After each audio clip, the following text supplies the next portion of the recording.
ATPF families, my name is Katriel and I am an intern with ATPF. Today we are going to be talking about how to manage your homework, and this is the second of the two videos for that. So the first life lesson is we want to use a weekly schedule to plan when we will do homework.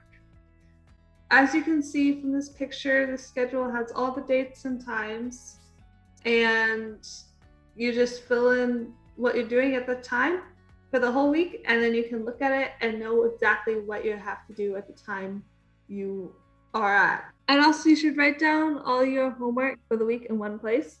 I really recommend a planner, but if you can't get a planner for any reason and you happen to have a whiteboard around, you can do a whiteboard. As you can see from the picture of the whiteboard, I have used a whiteboard, but it hasn't been the most helpful thing for me. The most helpful thing for me has been the planner. The whiteboard is kind of like a backup, or if you don't have a planner.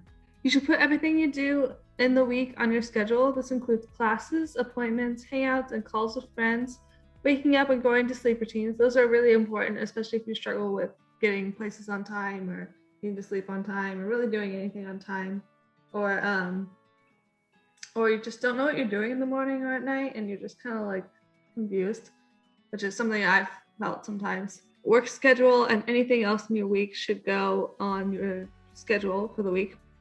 And then the second life lesson I want to talk about is remember to write down when your homework is due so you do not miss the due date. That goes back to the planner. And note-taking. So note-taking is its own thing. I learned the Cornell note-taking style from somebody who was helping me in college.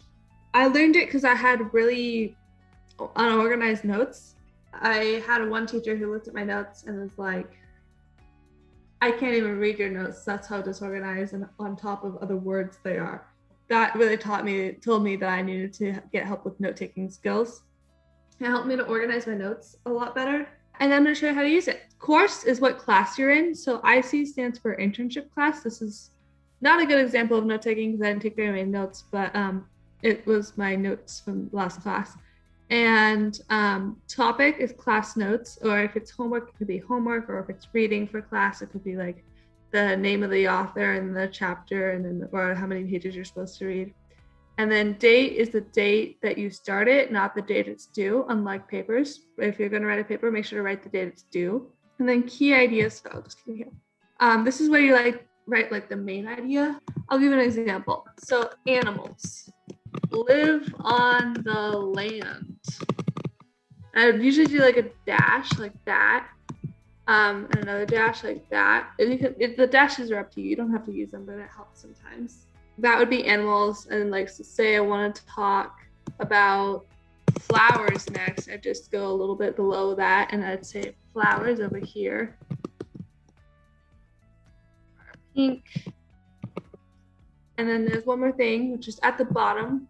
You can do like a summary. And the summary for this would be example like, I learned about different life forms in dirt.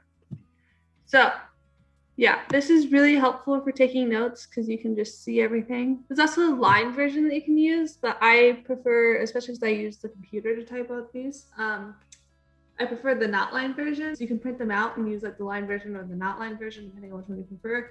And then you can handwrite them. And some people suggest handwriting notes. A lot of people suggest handwriting notes. But if you have problems with handwriting, writing things fast, like I do, then it's better to type them. So as long as you can type faster than you can write. Quick note on typing. It takes a while to learn typing. Don't type like that because it will slow you down. Always type how you were taught to type with all your fingers on the keyboard, and be patient with typing, but don't give up on it. And then I have a question for you guys today, which is, what are some strategies you use or are thinking about using to manage your homework? Also, what do you think about the strategies from this video? All right, thank you. I hope you have a great day. Bye.